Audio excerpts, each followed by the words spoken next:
व्यंजन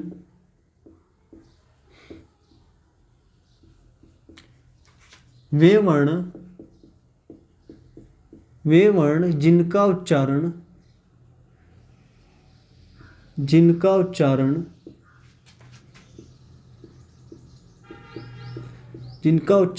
स्वतंत्र रूप से न होकर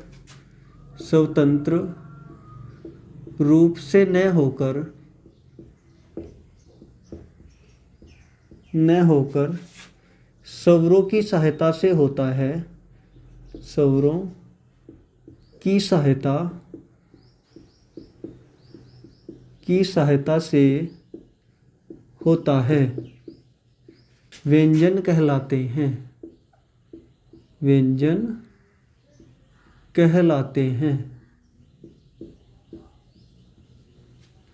और प्रत्येक व्यंजन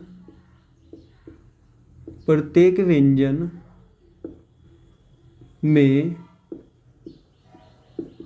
ए की ध्वनि छिपी रहती है। तो दोस्तों हमने परिभाषा पढ़ी व्यंजन की कि वे वर्ण जिनका उच्चारण स्वतंत्र रूप से न होकर स्वरों की सहायता से होता है, व्यंजन कहलाते हैं। प्रत्येक व्यंजन में ए की ध्वनि छिपी रहती है। जैसे हमने लिया पै व्यंजन, जो पै व्यंजन बना है वह बना आधा पै और ऐसे। इसी प्रकार आप ले न जो बना है आधा न और ऐसे बना है। इसी प्रकार जितने भी हमारे व्यंजन हैं उनमें क्या है, हमेशा ए की जो ध्वनि होगी वो कैसी रहेगी, छिपी हुई रहेगी। ठीक है दोस्तों। और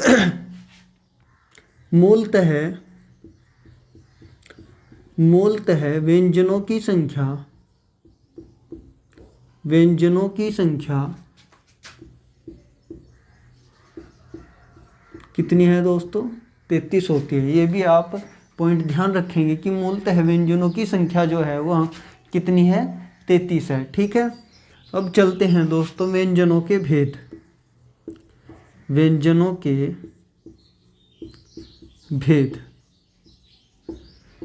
के भेद में हम दोस्तों मुख्यतः 4 प्रकार के भेद पढ़ेंगे। पहला है पर्यतन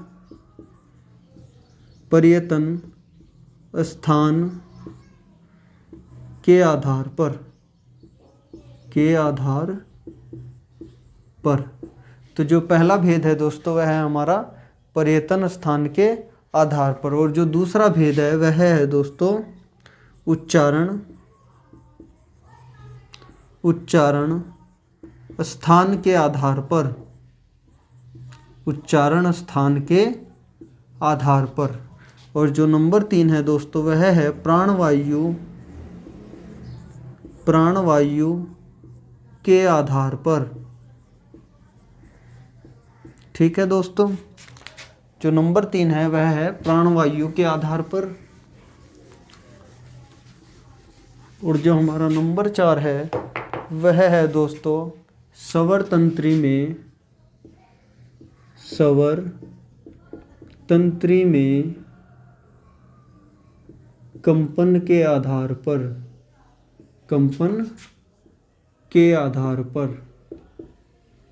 तो इस प्रकार हमने 4 भेद पढ़े। जो पहला भेद है वह है पर्यतन स्थान के आधार पर, और जो दूसरा भेद है दोस्तों वह है उच्चारण स्थान के आधार पर, और फिर है प्राणवायु के आधार पर, और जो लास्ट है वह है स्वर तंत्री में कंपन के आधार पर।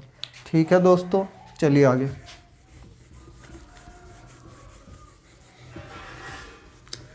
अब हम पहले भेद का अध्ययन करते हैं। जो पहला भेद था वह था पर्यतन स्थान के आधार पर। ठीक है दोस्तों। इसमें जो हमारा पहला भेद है वह है स्पर्श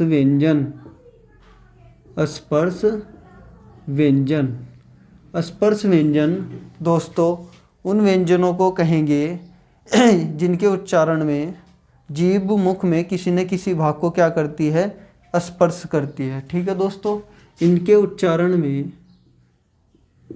इनके उच्चारण में जीभ मुख में किसी न किसी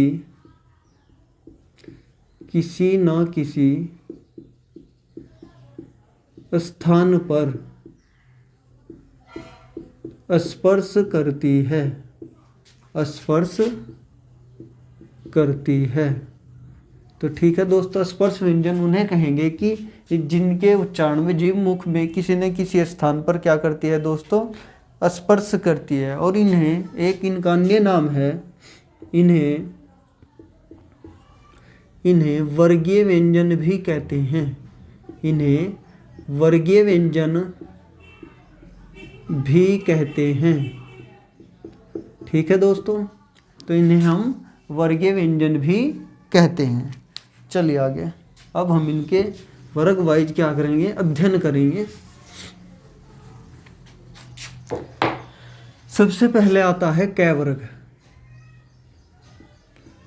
कै वर्ग के अंतर्गत आते हैं दोस्तों क्या क्या, कै, ख, ग, घ, अंगह। ठीक है दोस्तों, और ये ध्यान रखेंगे आप, अभी जो मैंने लिखा है ये व्यंजन रूप में लिखा है। यदि हम इसमें हलंत लगा दें तो ये किस रूप में हो जाता है, वर्ण रूप में हो जाता है। ठीक है दोस्तों, तो अभी हमने क्या लिखा है, व्यंजन रूप में लिखा है। जो अगला हमारा है वह है ख वर्ग।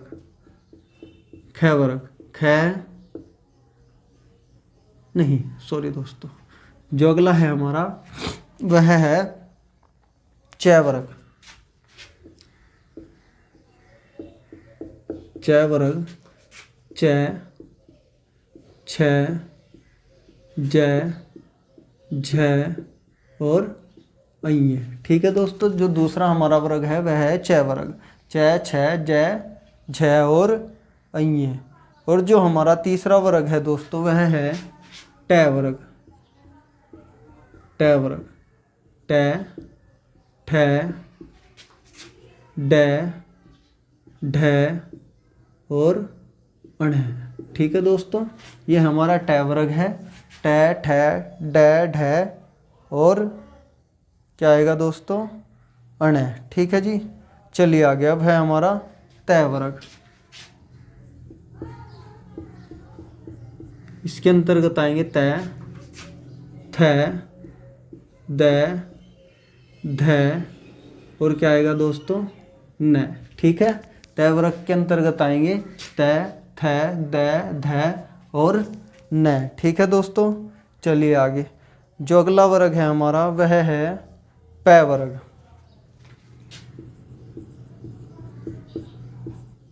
प वर्ग में प, फ, ब,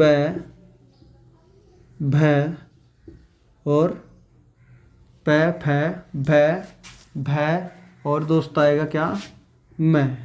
ठीक है, तो ये कौन सा वर्ग हुआ हमारा दोस्तों, प वर्ग हुआ। अब हम इन्हें याद करेंगे कि यदि क्रम याद रखेंगे कि इनका क्रम कैसे याद रखें हम। क्रम याद रखने के लिए दोस्तों इन्हें हमें याद करना होगा। जैसे हम हिंदी में अगर गिनती लिखें तो उसमें आता है 1 और यहाँ भी 1 है और नंबर 1 पर भी गिनती में क्या है, 1 है और यहाँ भी क्या है, कै है। ठीक है दोस्तों, अब बात करें जैसे होता है हिंदी में क्या, 4। ठीक, और ट से हम रिलेट करेंगे क्या, 8। ठीक है, और त से रिलेट करेंगे 13 और पै से रिलेट करेंगे 15 है। तो इस तरह आप याद रखेंगे कि पहले फिर 1 है और फिर च से क्या है, 4 है और फिर क्या है, ट से 8 है और त से 13 है और पै से 15 है। तो ये क्रम क्या हो गया, याद रखने का इनका एक क्रम हो गया दोस्तों। ठीक है, अब आप इनमें कन्फ्यूज नहीं होंगे कि त वर्ग पहले आएगा या ट वर्ग पहले आएगा। ठीक है, ये तो था इनका क्रम याद रखने का। अब बात करते हैं इनके उच्चारण स्थान भी हम कैसे याद रख सकते हैं। जैसे कै वर्ग होता है, कहाँ से होता है इसका उच्चारण, कंठ।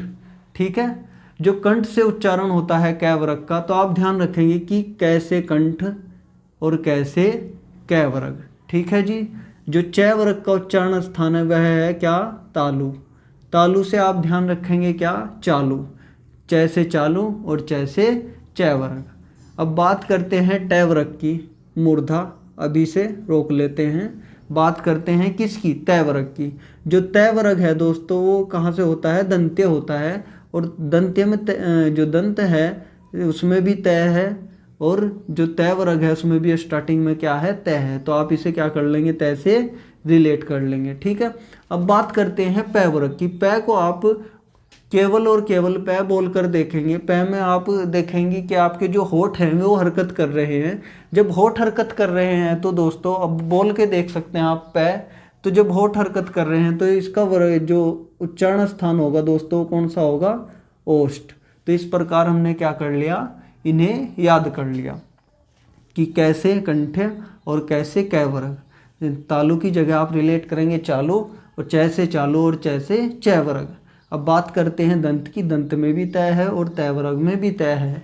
और प को आप उच्चारण करके जब देखेंगे, प होठ हरकत में आएंगे तो प से क्या हो जाएगा, प वर्ग, और होठों का मतलब कौन से वर्ग में जाएगा, ओष्ठ में, ठीक है जी। आप इसे याद रख लेंगे, मूर्धा की से ट वर्ग को, ठीक है। इसी के आधार पर यदि हम स्वरों को याद करने की कोशिश करें तो बहुत आसान हो जाता है जो दोस्तों। जैसे व्यंजन में क ख पहले आता है, उसी प्रकार स्वरों में ए और आ पहले आता है। जब क ख पहले आता है और ए आ भी पहले आता है तो दोस्तों कौन से उच्चारण स्थान क्या हुआ उनका, ए आ का भी कंठे हुआ। और इसके बाद जो आता है छोटी ई बड़ा ई आता है। जब छोटी ई और बड़ा ई आता है दोस्तों, इसका जो उच्चारण स्थान हुआ कहाँ हुआ, तालु हुआ, ठीक है। आप अपने दिमाग में इस प्रकार रिलेट रखेंगे करके कि जो च वर्ग है दूसरे नंबर पर और जो पहले नंबर पर क वर्ग है, तो पहले नंबर पर आप लेंगे ए आ, और उसके बाद आता है छोटी ई और बड़ा ई, और वो दूसरे किस में जाएगा, दूसरे वर्ग में जाएगा। दूसरे वर्ग का मतलब च वर्ग, और इसका उच्चारण कहाँ से है दोस्तों, तालु से है, ठीक है। अब बात करते हैं छोटा ऊ और बड़ा ऊ। जब आप ऊ की आवाज़ निकालेंगे तो आपके यहाँ भी होठ हरकत करते हैं। जब होठ हरकत करते हैं तो कौन से उसमें चले जाएगा दोस्तों, छोटा ऊ बड़ा ऊ ओष्ठ ओष्ठ वर्ग में चले जाएगा। अर्थात जो इसका उच्चारण स्थान होगा कहाँ होगा, ओष्ठे होगा दोस्तों। अब बचता है हमारे पास, आप यहाँ ध्यान देंगे कि ये कंठ, ये तालु, ये मूर्धा, ये दंत, ये ओष्ठ, इसमें केवल और केवल जो आधा रह है वो कहाँ आ रहा है दोस्तों, मूर्धा में आ रहा है। और जो स्वरों में रह आता है वो किस में आता है, रीरी। तो रीरी का जो उच्चारण स्थान होगा दोस्तों कहाँ हो जाएगा, मूर्धा में हो जाएगा। और मूर्धा में केवल और केवल कंठ, तालु, मूर्धा, दंत और ओष्ठ, केवल और केवल जो रह है कहाँ है, मूर्धा में। और मूर्धा के अंतर्गत आ जाएगा आपका रीरी। अब हमारे पास बचते हैं स्वर ए और एक बचेगा ओ और आओ, ठीक है। यदि हम एक ही बात करें तो जो इसकी संरचना है वो इस प्रकार है दोस्तों, ए प्लस छोटी ई, ठीक है। अब आप इन्हें याद रखने की ज़रूरत नहीं है आपको। अब आप रिलेट करेंगे, जो ए का स्थान है वो क्या है, कंठ, और जो ई का स्थान उच्चारण स्थान है वह क्या है, तालव्य या तालु, ठीक है। इसी प्रकार आप जब इसका संरचना लिखेंगे ए प्लस छोटा ऊ, तो जो ए का स्थान है वो क्या हुआ, कंठ, और जो छोटे ऊ का स्थान है वो क्या हुआ, ओष्ठ। तो इस प्रकार जो हमारा ए का उच्चारण स्थान वह हो जाएगा कंठ तालव्य, और जो ओ का उच्चारण स्थान है वह हो जाएगा कंठ ओष्ठ्य, और जो ओ का स्थान उच्चारण होगा वही औ का, और जो ए का उच्चारण स्थान होगा वही क्या होगा, ऐ का। इस प्रकार हमने यहाँ स्वर भी इनके साथ साथ याद कर लिए दोस्तों, ठीक है। उम्मीद है आपकी समझ में अच्छा आया होगा। अब चलिए जो नेक्स्ट टाइप है हमारा वह है दोस्तों अंतस्थ व्यंजन। नंबर 2 पर है अंतस्थ व्यंजन।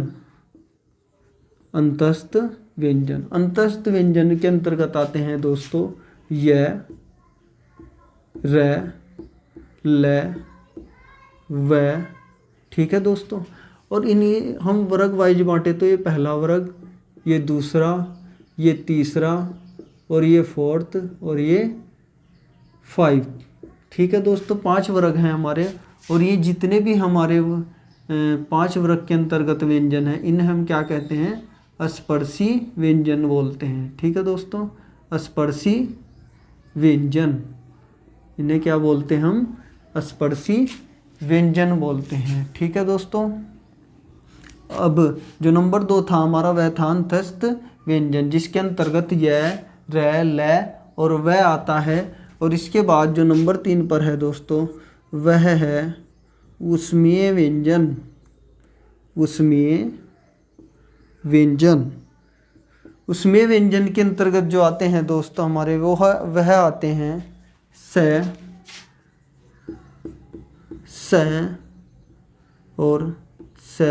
और फिर है।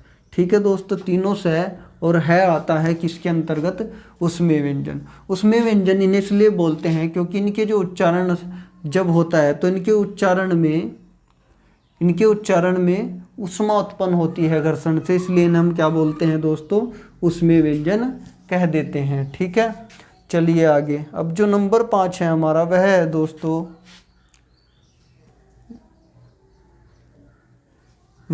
दोस्तों, नंबर 4 स्पर्श संघर्षी व्यंजन।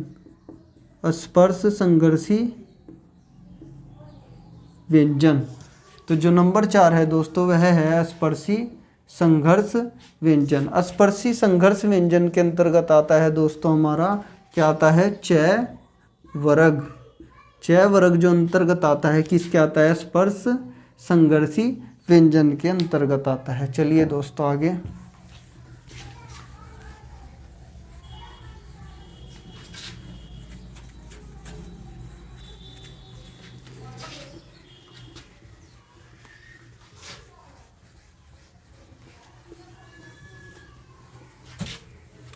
तो दोस्तों अब जो हमारा नेक्स्ट टाइप है वह है द्विगुण या उत्क्षिप्त। नंबर 5 है द्विगुण या उत्क्षिप्त। द्विगुण या उत्क्षिप्त व्यंजन, इन्हीं को दोस्तों हम ताड़नजात भी कह देते हैं। कौन कौन से हैं, ड और आपका ड, ढ, 2 व्यंजन होते हैं जिन्हें हम उत्क्षिप्त व्यंजन कहते हैं। इनके जो उच्चारण है हमारा जीभ को बाहर की तरफ फेंक कर किया जाता है। इनका जो उच्चारण है जीभ को बाहर की तरफ फेंक कर किया जाता है, इसलिए इन्हें हम क्या बोलते हैं दोस्तों, उत्क्षिप्त व्यंजन बोलते हैं। ठीक है दोस्तों, चलिए आगे। जो अगला है हमारा वह है नासिक्य। नासिक्य, नासिक्य या अनुनासिक व्यंजन। अनुनासिक व्यंजन, अनुनासिक व्यंजन। ठीक है दोस्तों, इनके उच्चारण में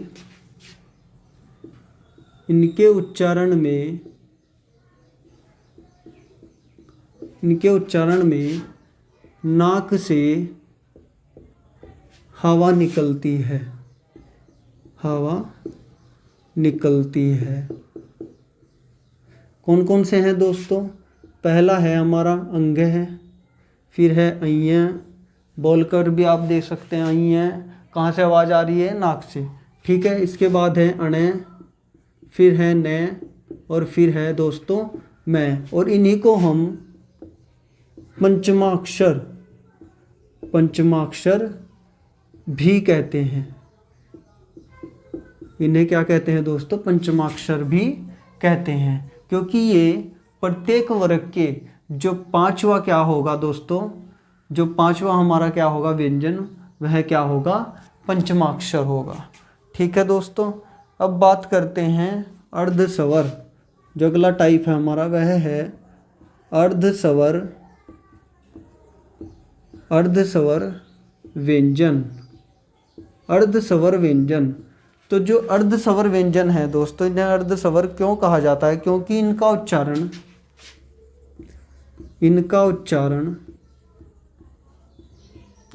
उच्चारण स्वर व व्यंजन व्यंजन के स्थान के बीच होता है,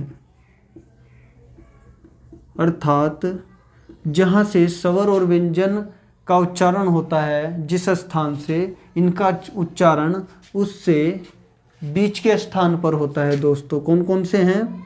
यह और वह, इन्हें हम क्या बोलते हैं? अर्ध स्वर बोलते हैं। ठीक है दोस्तों, चलिए आगे।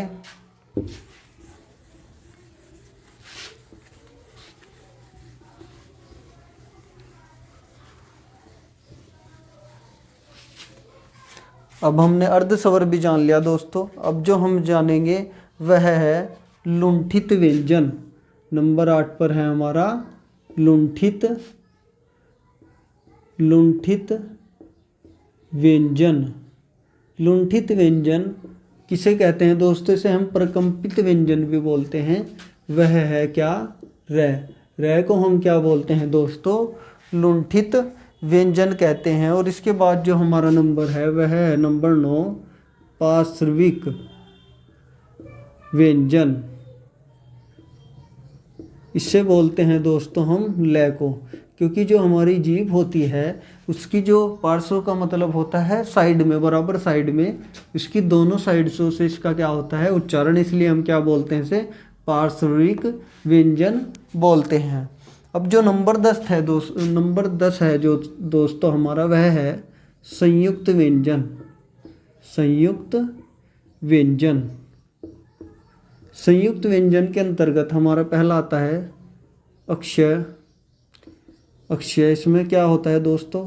आधा क और षष्ठकोण आता है, इससे मिलकर बनता है क्या हमारा? अक्षय। फिर है त्रय। त्रय के अंतर्गत आधा तय और फिर र आता है दोस्तों। और त्रय के बाद है अज्ञ। अज्ञ का जो निर्माण होता है दोस्तों जय प्लस अये से होता है। ठीक है दोस्तों। और इसके बाद है श्रय। श्रय का जो निर्माण होता है बड़ा से आधा और दोस्तों र से इसका क्या होता है? निर्माण होता है। जो हमारे संयुक्त स्वर हैं इस प्रकार दोस्तों कितने हैं? 4। कौन कौन से हैं?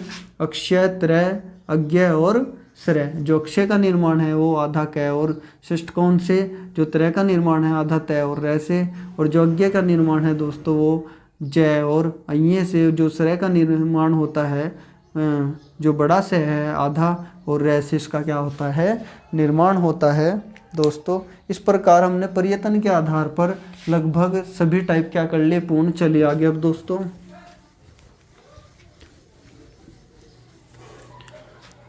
अब जो हमारा अगला है वह है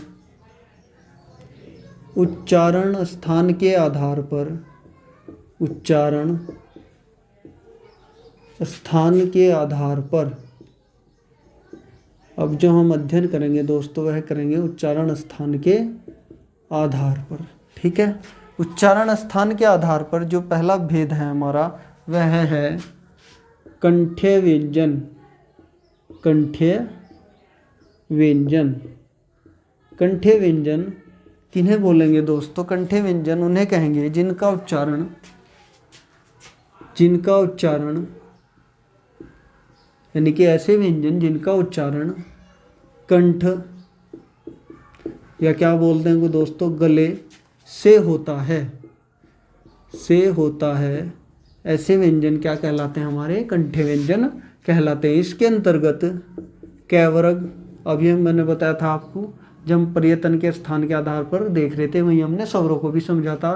तो कैवर्ग इसके अंतर्गत आता है। और क्या आता है दोस्तों? कै, ख, ग। ये दोस्तों कैसे हैं? अरबी और फारसी भाषा में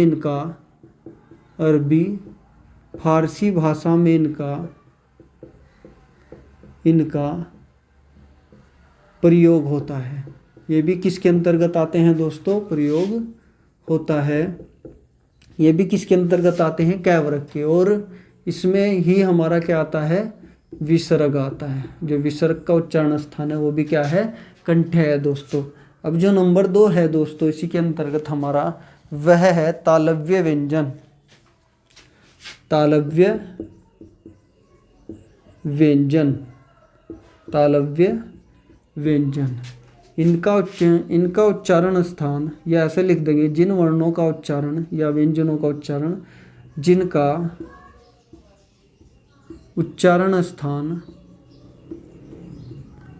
या जिनका उच्चारण तालु से होता है, तालु से होता है, जिनका उच्चारण तालु से होता है वे क्या कहलाते हैं दोस्तों? तालव्य व्यंजन कहलाते हैं। और इसके जो अंतर्गत आता है हमारा क्या आता है? च वर्ग। मैंने तालु को कहा था चालू से ध्यान रखना है आपको। तो इसके अंतर्गत क्या आता है दोस्तों? एक तो च वर्ग आता है और दूसरा आता है क्या? अञ, य और स। ये किसके अंतर्गत आते हैं? हमारे तालव्य व्यंजन के अंतर्गत आते हैं। ठीक है दोस्तों। जो अगला टाइप है हमारा वह है मूर्धन्य, मूर्धन्य व्यंजन। तो ये क्या है दोस्तों? मूर्धन्य व्यंजन। मूर्धन्य व्यंजन के अंतर्गत दोस्तों हमने पढ़ा था क्या? ट वर्ग, ट वर्ग, और इसी के अंतर्गत र, और फिर षष्ठकोण वाला क्या है दोस्तों? हमारा स है। और इसी के अंतर्गत आता है दोस्तों उत्क्षिप्त व्यंजन। उत्क्षिप्त व्यंजन कौन कौन से थे दोस्तों? एक तो ड और एक ड। ये क्या थे? हमारे उत्क्षिप्त व्यंजन थे। चलिए आगे।